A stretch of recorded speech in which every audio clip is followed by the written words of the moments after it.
Salut tout le monde, ça fait longtemps que j'ai pas fait une petite vidéo. Je voulais revenir sur des choses en rapport au froid qu'on a eu dernièrement. Je pense qu'il y en a plusieurs qui se sont posés des questions. Les tracteurs partaient mal, ça buguait, le fioul gelait même des fois. Je veux vous revenir sur quelques petites affaires là-dessus. Je vais vous revenir sur la chaleur carrément dans le tracteur, si on peut améliorer de quoi.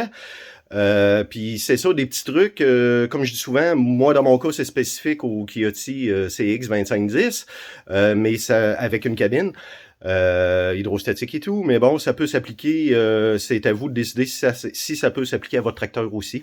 Je veux juste revenir sur les produits que je mets dans mon tracteur pour pas que ça gèle, parce qu'il y en a une couple qui ont eu des troubles là, avec ça dernièrement. Moi je vais vous montrer encore une fois ce que j'utilise. Donc moi dans mon cas, c'est ces deux produits-là.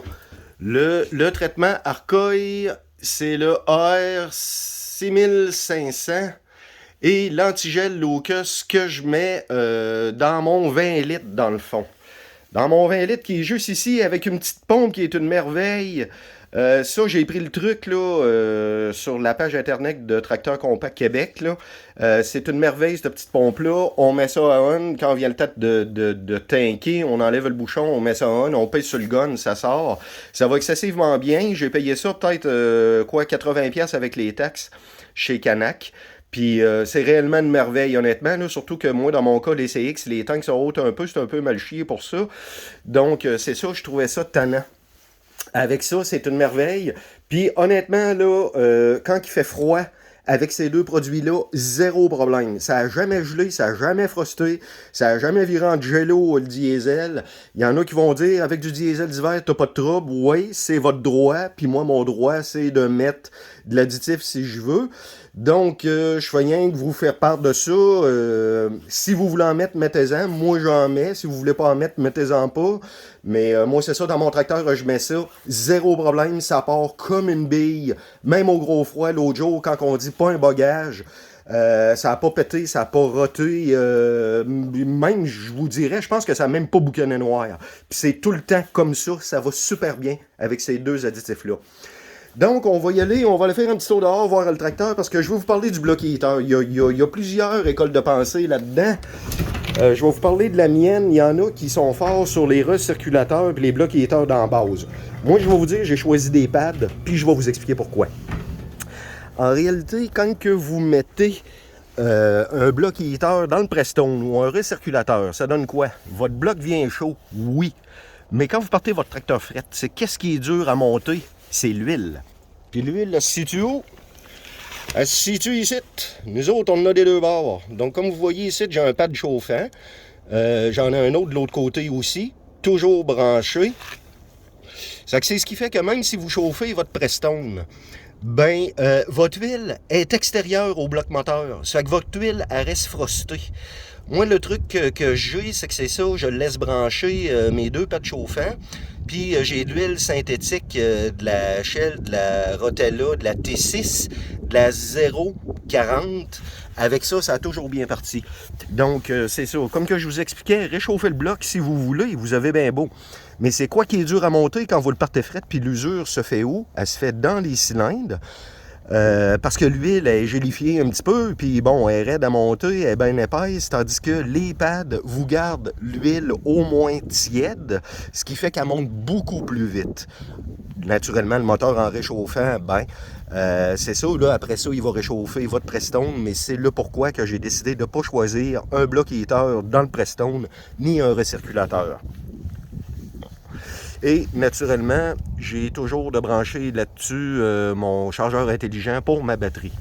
Je vais vous parler d'une autre chose aussi que vous allez peut-être trouver extraterrestre, mais regardez bien. Vous allez dire probablement que le gars qui aime ça payer de l'électricité, là, mais je m'en fous. J'ai une chaufferette ici.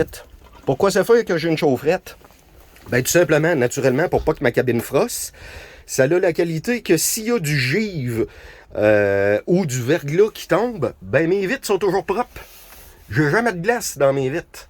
C'est-tu le fun pour ça? Parce que ça fond à mesure. L'autre chose, c'est quoi que ça a aussi, c'est que mon chauffage dans le plafond, j'ai la cabine chauffée. En ayant la cabine chauffée, mon échangeur thermique, il est dans le plafond. Donc, j'ai du Prestone qui monte là. En gardant ma cabine chauffée, mon Prestone qui est dans l'échangeur thermique, il tiédit. Donc, quand le thermostat trouve et que ça commence à circuler, mon moteur réchauffe plus vite. Parce que le Prestone qui contient ici puis qui redescend dans le moteur puis dans le radiateur, il est déjà tiède. C'est ce qui fait que mon moteur chauffe très, très, très, très vite, là. Une autre affaire aussi qu'on entend souvent parler, c'est le bruit et la vibration que les gens veulent couper. Puis on peut le faire en ayant un peu plus de chaleur aussi. Puis le produit qu'on peut poser, ça s'appelle du Dynamat. Ça, qu'est-ce que ça fait? Je vais vous le montrer. Regardez, j'en ai mis partout. J'en ai mis à la grandeur. Vous n'avez en dessous du tapis. Vous n'avez ici, en arrière du siège. J'ai démanché mes côtés aussi, des deux bords, pour en mettre dans le dedans des ailes. Ça, qu'est-ce que ça fait? C'est un produit comme avec du goudron, du bitume en arrière, de l'aluminium par-dessus. C'est bien, bien important quand vous le taillez de bien l'accoter où ce qui va aller coller. Ça, qu'est-ce que ça fait? D'un, ça coupe de beaucoup le son. Ça coupe à peu près tout ce qui est de vibration. Puis en plus, comme c'est de l'aluminium, ça vous retourne votre chaleur un petit peu. Écoutez, quand que je dis ça vous retourne votre chaleur, là, vous allez peut-être avoir 2-3% de chaleur qui vous revient. Mais écoutez, quand c'est 2-3%, disons, à moins 30, là, il y a des fois que ça fait la job. L'autre chose aussi, je me suis posé un pad chauffant. Là, on les verra pas parce qu'ils sont en dessous du banc, mais j'ai des pads chauffants en dessous du banc. Puis ici, je ne sais pas si on peut le voir, mais j'en ai un qui est là. T'sais, ici, puis j'ai mis du Dynamat par-dessus. Comme vous voyez, le fil passe là, ça vient se brancher sur ce switch-là ici. Ça que ça, c'est quoi ça? Dans le fond, j'ai 3 pads 20 watts, qui fait que ça va me chauffer les faufounes, puis ça va me chauffer le bas du dos.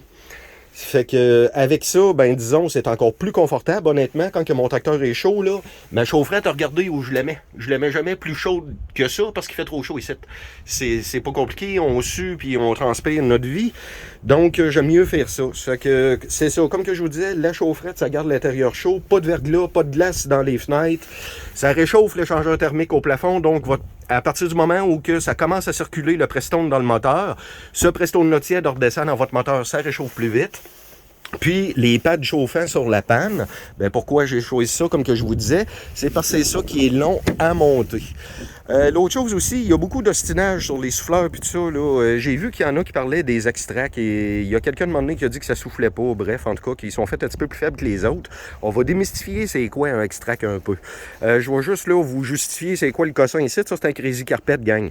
Pour que tout simplement la neige elle glisse plus vite. Puis, bref, que ça soit moins adhérent. Ça aide-tu, ça aide-tu pas? Je pense que oui, ça doit peut-être aider encore là 2-3%. Mais bon, j'ai décidé de faire le test pour cet hiver. Donc, l'extract, c'est ça. Moi, je considère qu'il est fait quand même assez fort versus des fois ce qu'il y a du monde qui disent, là. Moi, honnêtement, je le trouve très, très bien. Lui, c'est la série 20, donc tambour de 20 pouces, 6 pouces de profondeur. La terrière a 14 pouces de gros. Il y a 59 pouces de large, mais c'est vendu, eux autres, ils appellent ça 59, mais il y a 61 hors tout. On va vous montrer le dedans aussi. Tiens, c'est à ça que ça ressemble. Ce qu'il y a de fun, c'est que je sais pas si les autres sont de même, là, mais il y a des graisse-copes à chaque bout. À chaque bout pour la terrière.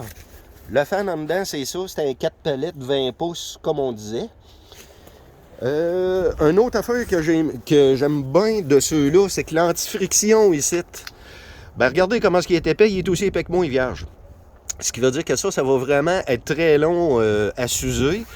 J'ai sa tourne hydraulique ici, puis j'ai le cylindre hydraulique sur la chute aussi.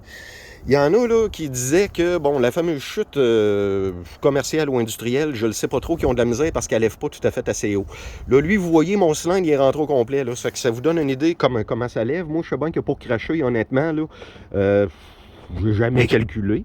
Mais mettez que, d'après moi, ça doit faire un bon 50 pieds certain. J'ai jamais eu de misère. Puis aussi, ce qu'il y a de quand même étonnant, c'est que je ralentis très peu avec. Probablement qu'il est super bien calibré avec la grosseur du tracteur. J'ai un 25 forces. Donc, un souffleur de cette grosseur-là, c'est probablement la grosseur idéale. Là. Bon, c'est ça pour aujourd'hui. J'ai essayé de vous faire ça assez vite un petit peu. Si vous avez des questions, ben dites-moi-le comme d'habitude.